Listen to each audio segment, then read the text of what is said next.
Good morning everyone. पिछले video lecture में हमने जो डाइजेस्टिव सिस्टम हम पढ़ रहे हैं उसमें डिफरेंट काइंड ऑफ एंजाइम्स जो यूज़ होते हैं डाइजेशन में उनके बारे में डिस्कस किया था कि स्मॉल इंटेस्टाइन से किस प्रकार के जो एंजाइम्स निकलते हैं, कैसे वो एक्ट करते हैं, कौन से न्यूट्रिशन पे एक्ट करते हैं और उसको ब्रेक डाउन करते हैं और किस चीज़ में ब्रेक डाउन करते हैं। ये सारी चीज़ें हमने पिछले वीडियो लेक्चर में ऑलरेडी डिस्कस कर ली थी। स्मॉल इंटेस्टाइन के बारे में पढ़ा था, पैनक्रियाज के एंजाइम के बारे में पढ़ा था, गैस्ट्रिक एंजाइम्स मतलब स्टमक के एंजाइम्स के बारे में पढ़ा था, लिवर की सिक्रीशंस के बारे में पढ़ा था। ये सारी चीज़ें हम पहले के वीडियो लेक्चर्स में सीरीज़ में कंप्लीट कर चुके हैं। आज जो है डाइजेस्टिव सिस्टम का लास्ट वीडियो लेक्चर होगा जहाँ पे हम लार्ज इंटेस्टाइन के बारे में पढ़ेंगे एंड देन हम पढ़ेंगे कि किस एलिमेंट्री कैनाल के किस पोर्शन में किस मिनरल का डाइजेशन हो जाता है। ठीक है, तो अब हम देखते हैं लार्ज इंटेस्टाइन के बारे में पढ़ते हैं। डाइजेस्टिव सिस्टम,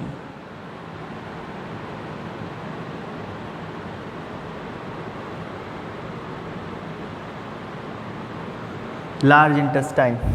लार्ज इंटेस्टाइन की बात करें तो अलग अलग पार्ट्स में इंटेस्टाइन जो है वो डिवाइडेड है।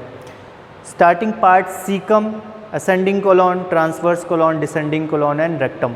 ठीक है, अब हम जब लार्ज इंटेस्टाइन का डायग्राम देखते हैं तो कुछ इस तरह से आता है।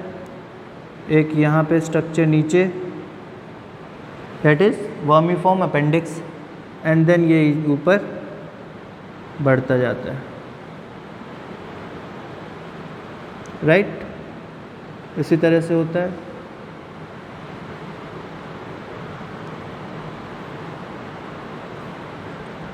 एंड देन यहाँ से वापस स्ट्रक्चर नीचे,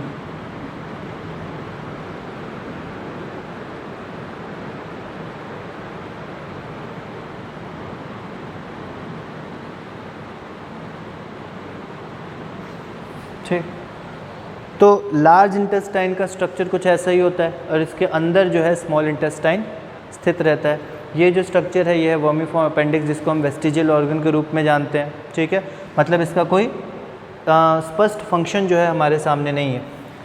ये जो फर्स्ट सेक्शन है ये है आपका सीकम। ठीक है, CAECUM, ये फर्स्ट पोर्शन जो है ये सीकम का पोर्शन है जिसको अपन हाउस ऑफ सिम्बायोटिक बैक्टीरिया कहते हैं। ठीक है, सीकम का जो रीजन है,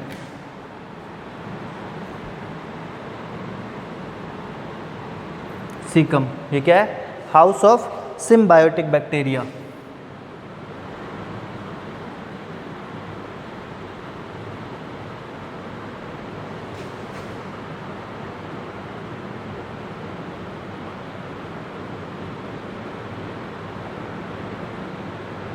house of symbiotic bacteria. Symbiotic बोलने का क्या मतलब है? सिम्बायोटिक बोलने का यहाँ पे मतलब है वैसे बैक्टीरिया जो न्यूट्रिशन हमसे प्राप्त करते हैं और बदले में हमें भी कुछ फ़ायदा पहुँचाते हैं। सिम्बायोटिक रिलेशनशिप होता है ना कि आदान प्रदान करना, कुछ न्यूट्रिशन या फिर कुछ वैल्यू वो दे रहे हैं, उसके बदले में कुछ ले रहे हैं। ठीक है, सो सिम्बायोटिक रिलेशनशिप ऐसा होता है। तो house of symbiotic bacteria known as caecum, ये सीकम है। ये नीचे पोर्शन वर्मीफॉर्म अपेंडिक्स है, ये ऊपर की तरफ जा रहा है, इस कारण से है असेंडिंग कोलॉन। ठीक है, ऊपर की तरफ जा रहा है, that is this is ascending colon.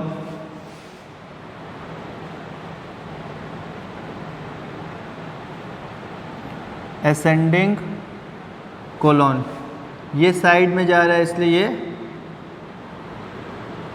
Transverse colon, और ये नीचे की तरफ आ रहा है, दैट इज ये डिसेंडिंग कोलॉन। ठीक है, ये नीचे की तरफ आ रहा है इसलिए ये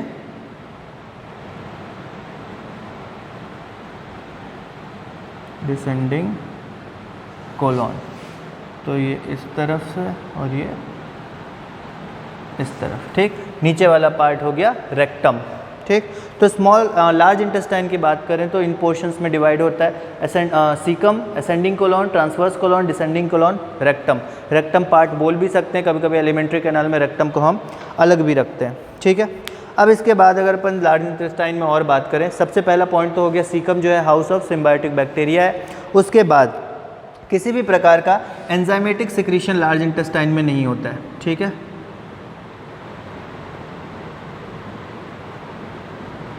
नो एंजाइमेटिक सिक्रीशन। किसी भी प्रकार का एंजाइमेटिक सिक्रीशन जो है वो लार्ज इंटेस्टाइन में नहीं होता है। म्यूकस का सिक्रीशन होता है।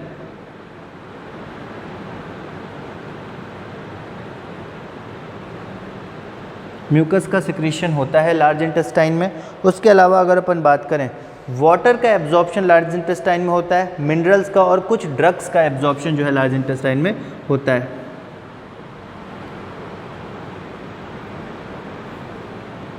Absorption of water, minerals and drugs. ठीक है, absorption of water, minerals and drugs. पानी का मैक्सिमम एब्जॉर्प्शन जो है वो लार्ज इंटेस्टाइन में हो जाता है, इसलिए हमारा जो फीकल मैटर होता है वो सेमी सॉलिड होता है। उसके बाद अगर अपन बात करें तो ये जो पाउच की तरह स्ट्रक्चर्स दिख रहे हैं, ये इस तरह से पाउच पाउच पाउच दिख रहे हैं ना, फोल्डेड फोल्डेड फोल्डेड फोल्डेड, ये जो पाउच जैसे स्ट्रक्चर है इसको अपन बोलते हैं हॉस्ट्रा। ठीक है, this pouch like structure known as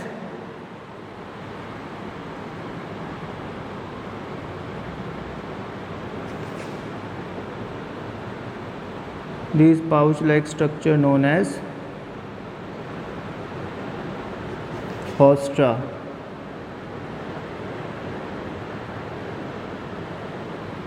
हॉस्ट्रा, ठीक है, HAUSTRA। ये पाउच की तरह जो भी स्ट्रक्चर है ये हॉस्ट्रा कहलाते हैं। ओके, लार्ज इंटेस्टाइन के बारे में इतना सही था, ये स्ट्रक्चर, उसके पार्ट्स और कुछ उसका बेसिक फंक्शन, जो कि नॉर्मली जो फंक्शन है वो है एब्जॉर्प्शन का, वाटर, ड्रग्स और कुछ मिनरल्स के एब्जॉर्प्शन का। ठीक, अब आते हैं बेसिक एब्जॉर्प्शन पे, जो टोटल खाने का एब्जॉर्प्शन होता है वो कैसे होता है इसके बारे में पढ़ते हैं।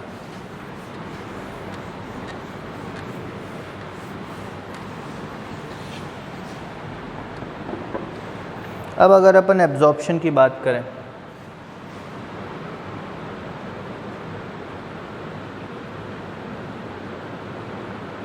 तो एब्जॉर्प्शन क्या होगा, न्यूट्रिशन का होगा, न्यूट्रिएंट्स का होगा। न्यूट्रिएंट्स कौन कौन से हैं आपके पास, कार्बोहाइड्रेट है, प्रोटीन है, फैट है, कुछ आयंस है, कुछ मिनरल सॉल्ट्स है। ठीक है, तो एब्जॉर्प्शन दो प्रकार से होता है, एक्टिव ट्रांसपोर्ट के थ्रू। एब्जॉर्प्शन का मतलब क्या है, जो फूड पार्टिकल है उसको सेल के द्वारा एब्जॉर्व करना।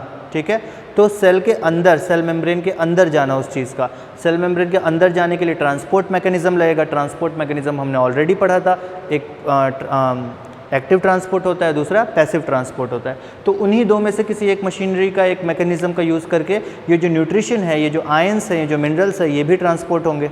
ठीक है, अब यहाँ पे देखते हैं कि एब्जॉर्प्शन जो है दो प्रकार से होता है, एक्टिव ट्रांसपोर्ट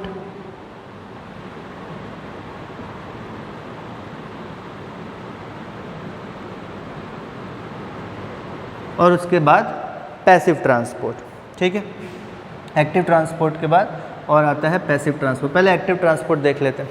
एक्टिव ट्रांसपोर्ट में किस किस का एब्जॉर्प्शन हो जाता है, ग्लूकोज, अमाइनो एसिड और सोडियम आयन। एक्टिव ट्रांसपोर्ट में ग्लूकोज,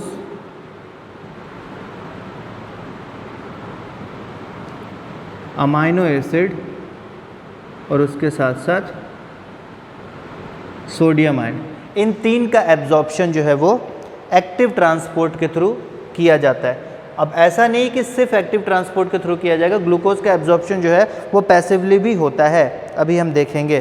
ठीक, एक्टिव ट्रांसपोर्ट हो गया, यही था, इससे इन तीन चीज़ों का एब्जॉर्प्शन होता है, ग्लूकोज का, अमाइनो एसिड का और सोडियम आयन का। अब बात करते हैं पैसिव ट्रांसपोर्ट की।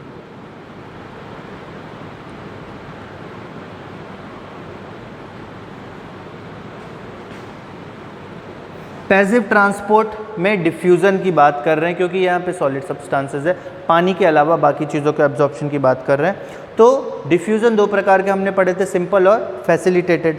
तो डिफ्यूज़न की बात करें तो पैसिव ट्रांसपोर्ट यहाँ पे दो प्रकार से होगा। पैसिव ट्रांसपोर्ट एक हो जाएगा सिंपल और एक हो गया आपका फैसिलिटेटेड।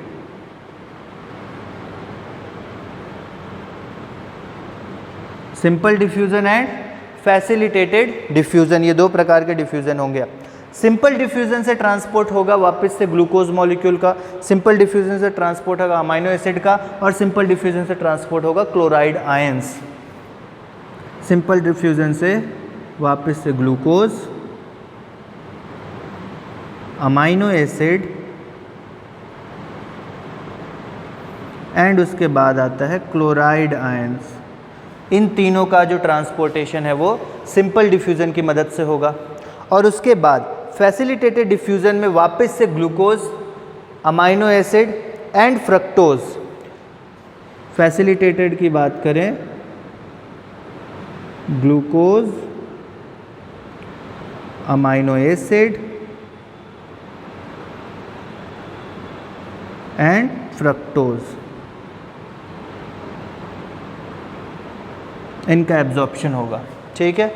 अच्छा, अब यहाँ पे आप सोचोगे बार बार ग्लूकोज का एब्जॉर्प्शन क्यों हो रहा है? क्योंकि हर स्टेज में अब एक बार में एक ही जगह सारा ग्लूकोज नहीं ले लिया जाता है, एक एक करके स्टेप बाय स्टेप जो है आगे बढ़ता रहता है न्यूट्रिशन, और एक एक करके जो है वो सेल्स एब्जॉर्व करते जाते हैं। इसलिए जो ग्लूकोज है वो शरीर में अलग अलग जगह एक तो एब्जॉर्व होता है, एक्टिव ट्रांसपोर्ट से भी कई जगह कई ऑर्गन्स में एब्जॉर्व हो रहा है, कई जगह पैसिव ट्रांसपोर्ट के थ्रू भी एब्जॉर्व हो रहा है। वो डिपेंड करता है कि सेल किस प्रकार का है, उसकी परमिएबिलिटी किस प्रकार की। ठीक है, ये तो चीज़ पता चली। अब इसके बाद बात आती है फैटी एसिड की। यहाँ पे प्रोटीन्स हो गए, कार्बोहाइड्रेट्स हो गए, आयंस हो गए, पर फैटी एसिड का कैसे होगा? फैटी एसिड किस प्रकार से एब्जॉर्व किया जाएगा? तो फैटी एसिड को ऐसे ही एब्जॉर्व नहीं किया जा सकता है, स्पेशल मैकेनिज्म लगता है फैटी एसिड के एब्जॉर्प्शन के लिए। अब यहाँ पे अपन देखते हैं फैटी एसिड के बारे में।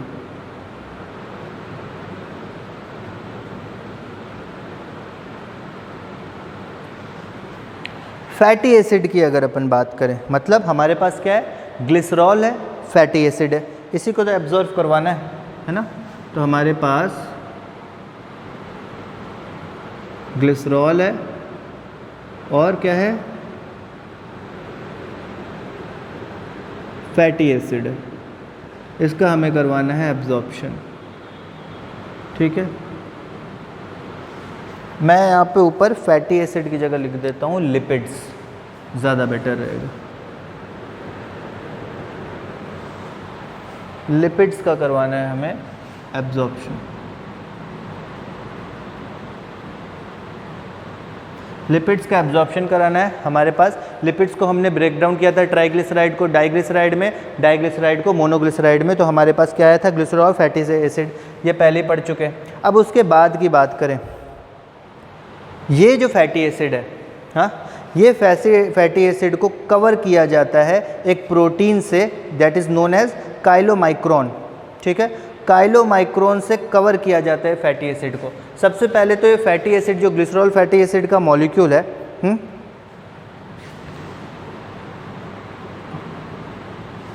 ग्लिसरॉल और फैटी एसिड का मॉलिक्यूल जो है, ये क्या करते हैं? इसको पहले एक प्रोटीन के द्वारा कवर किया जाता है।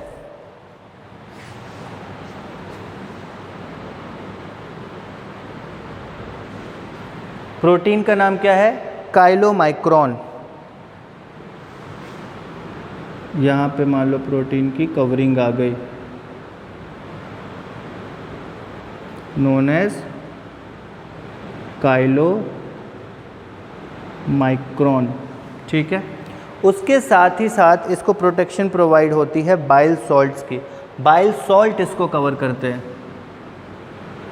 बाइल सॉल्ट अलग से और कवरिंग प्रोवाइड करते हैं।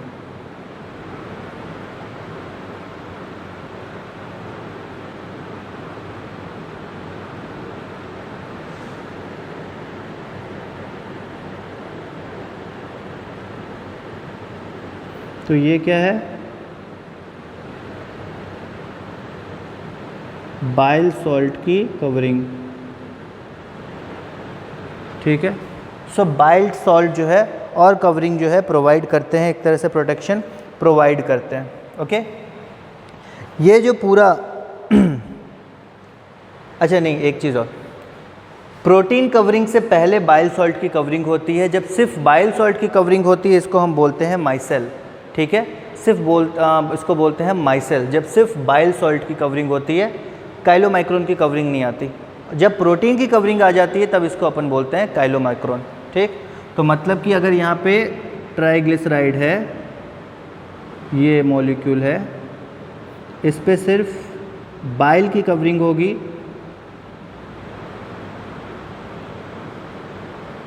तो इसको क्या बोलेंगे? माइसेल बोलेंगे। अगर सिर्फ बाइल की कवरिंग होगी तो इसको बोलेंगे अपन माइसेल।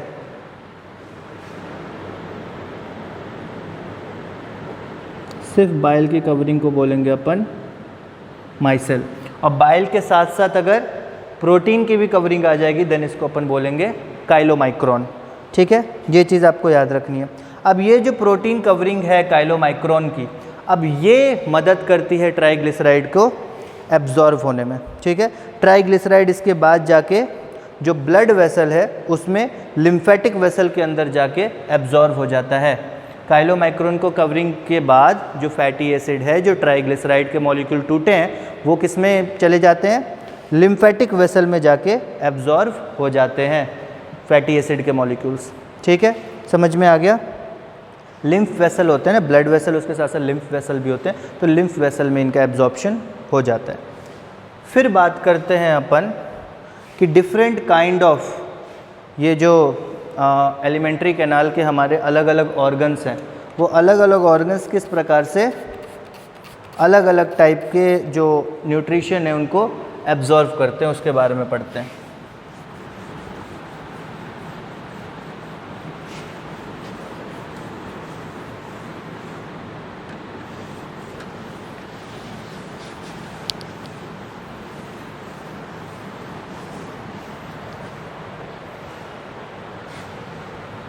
तो अपन बात करते हैं बक्कल कैविटी की सबसे पहले।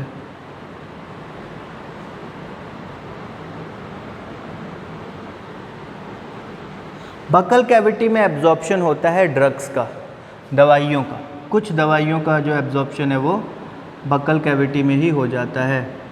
ठीक है, बक्कल कैविटी के बाद बात करते हैं अपन स्टमक की।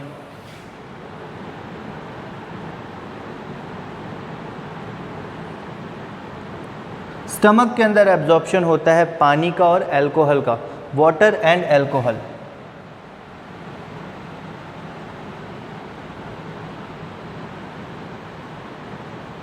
वाटर एंड अल्कोहल का एब्जॉर्प्शन जो है वो स्टमक के अंदर होता है। ओके, उसके बाद थर्ड पॉइंट अगर बात करें दैट इज स्मॉल इंटेस्टाइन।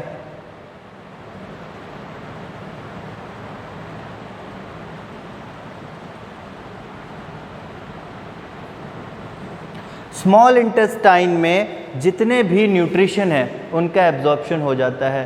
जितने भी न्यूट्रिशन उन सब का एब्जॉर्प्शन स्मॉल इंटेस्टाइन में हो जाता है, ऑल न्यूट्रिशंस। ठीक है,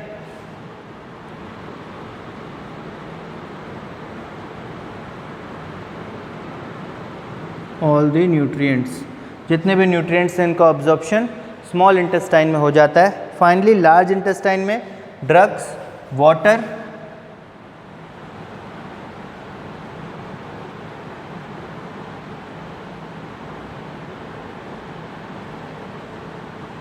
लार्ज इंटेस्टाइन की बात करें तो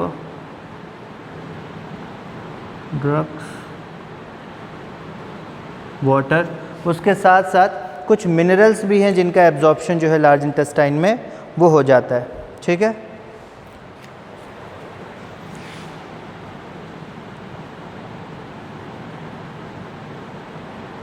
कुछ मिनरल्स भी हैं, इनका भी एब्जॉर्प्शन लार्ज इंटेस्टाइन में होता है। और फाइनली टॉपिक अब यही buccal cavity, stomach, small intestine, large intestine, यहीं तक है, यहाँ तक एब्जॉर्प्शन हो जाता है। रेक्टम में थोड़ा वाटर का एब्जॉर्प्शन होता है। ठीक है, उसके बाद फाइनली अपन बात करते हैं एक टॉपिक की that is PEM। What is PEM? PEM is protein energy mall nutrition.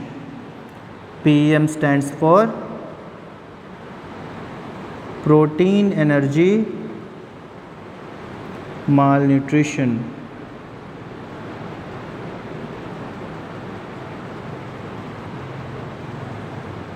Protein energy mall nutrition. इसमें दो प्रकार के डिजीज़, दो प्रकार की बीमारियां आती हैं PEM में। वो दो बीमारियां हैं मैरास्मस और क्वाशोरकर।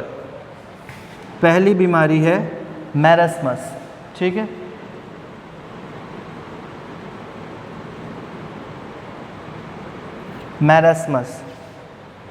मैरास्मस बच्चों के अंदर होती है ये बीमारी। ये प्रोटीन की माल न्यूट्रिशन के कारण है, कमी के कारण है। तो ये लगभग 1 साल या उससे कम के बच्चे को होती है।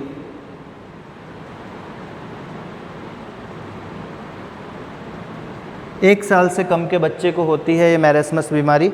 इसमें deficiency of protein, deficiency of calorie, deficiency of carbohydrate, ये तीनों चीज़ों की डेफिशिएंसी होती है।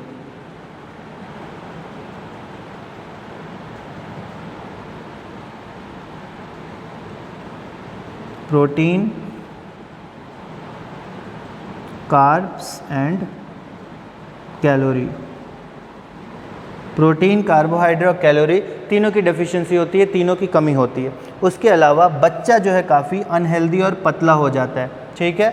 अनहेल्दी चाइल्ड,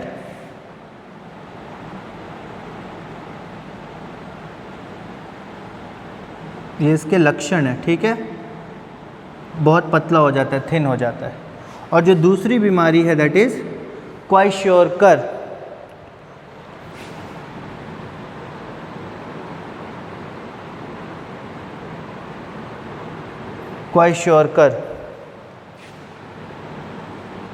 क्वाशोरकर की बात करें तो ये 1 से 5 साल तक के बच्चों में होता है।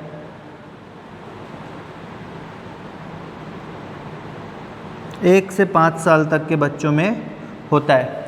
उसके बाद सिर्फ प्रोटीन की डेफिशिएंसी यहाँ पाई जाती है। मैरास्मस में प्रोटीन, कार्ब्स, कैलोरी सबकी डेफिशिएंसी पाई जाती है, बट क्वाशोरकर के केस में सिर्फ प्रोटीन की डेफिशिएंसी पाई जाती है।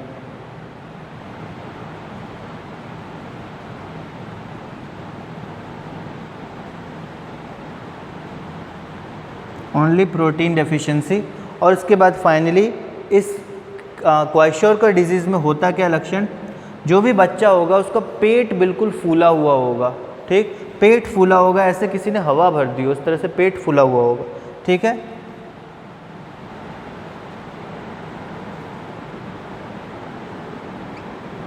Swollen stomach. तो ये दो प्रकार की प्रोटीन एनर्जी माल न्यूट्रिशन की बीमारी है, मैरास्मस एंड क्वाशोरकर, ठीक है।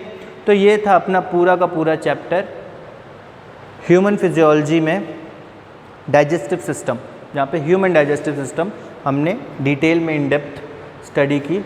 अगले वीडियो लेक्चर से हम न्यू चैप्टर स्टार्ट करेंगे। मैं एक बार इसको थॉरोली देख लूँगा कि अगर कोई टॉपिक छूट गया हो तो उसको हम डिस्कस कर लेंगे, बट अगर सारे टॉपिक्स कंप्लीट हैं तब देन हम सर्कुलेटरी सिस्टम जो है स्टार्ट करेंगे। और कोई भी क्वेरी हो, क्वेश्चन हो, आप जो व्हाट्सएप ग्रुप है हमारा उसमें पूछ सकते हैं। आज का जो वीडियो लेक्चर था उसमें हमने ह्यूमन फिजियोलॉजी में जो डाइजेस्टिव सिस्टम का अपना टॉपिक था वो कंप्लीट कर लिया। इसमें कोई भी डाउट हो आप मुझसे पर्सनली कांटेक्ट करके पूछ सकते हैं। एंड अगले वीडियो लेक्चर से हम आगे कंटिन्यू करेंगे, अपना नया चैप्टर लेंगे, या फिर अगर इस चैप्टर से कोई डाउट होगा तो उसको क्लियर करेंगे। तब तक के लिए आप हमारे वीडियो लेक्चर्स को कंटिन्यूसली देखते रहिए, इनके नोट्स बनाइए और अपने एग्ज़ाम की प्रिपरेशन करते रहिए। Thank you very much.